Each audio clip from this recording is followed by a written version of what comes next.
My favorite O'Toole story, though, is because Jack, has been coaching first base for years, and usually he would take so much, he would kind of look over the scene, see what's going on, and if he thought maybe the umpire was making too many bad calls, then he'd go out and take the fall, and get himself kicked out of the game, because he knows what to say to get kicked out of the game. So there was an incident. It was in '82 when Bobo Brayton was the manager, and Gene Lahorn is the assistant to Bobo. He's his assistant coach at Washington State. And so it's early on, and things aren't going well, and the umpires are having a bad night. Bobo gets thrown out of the game. And Bobo was legendary in college baseball. He was on the committee and been in there for 30 years. He played baseball here in the old City League back in the 50s. So he was very well known. Everybody loved him. So he gets kicked out of the game. O'Toole was the first base coach. Gene Lahorn was the third base coach, and Brayton was the sometimes third base coach and field manager. So about 2 innings later, there's another close play. Gene Lahorn gets kicked out. So now there's the pitching coach and O'Toole.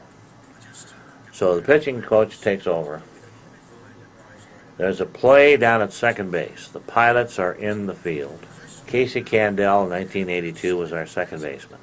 Been playing Major League Baseball for 15 years, kind of a utility man. This was the Mark McGuire team. Corey Snyder was on that same team. Casey Candell. We had about 5 guys that went to the majors.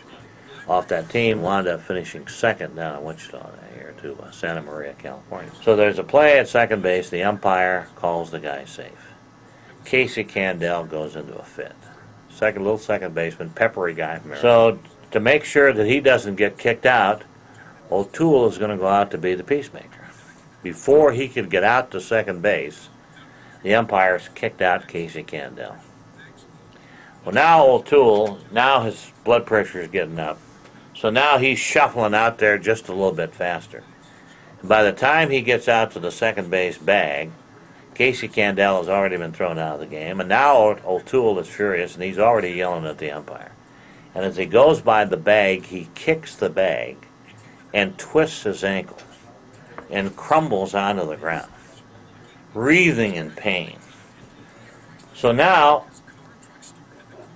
the trainer runs out to attend to O'Toole, and he's lying on the ground, and he's pointing at the umpire, and the umpire gives him the heave-ho while he's lying on the ground.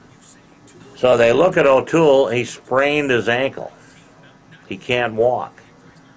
So they go and they get the stretcher, take the stretcher out, put O'Toole on the stretcher, and of course the Pilots are in the third base dugout at the Herman Brothers, and they're carrying O'Toole back to the third base dugout and the stretcher, and all of a sudden the 2 guys carrying the stretcher turn as they get past the pitcher's mound, and the 2 umpires are now conferring at home plate on just what took place and who got kicked out and writing down everything.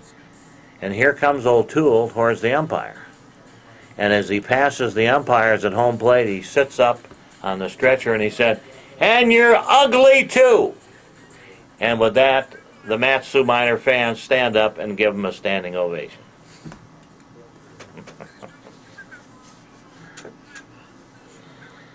Now, you can pick out what's true in that story and what isn't true in that story.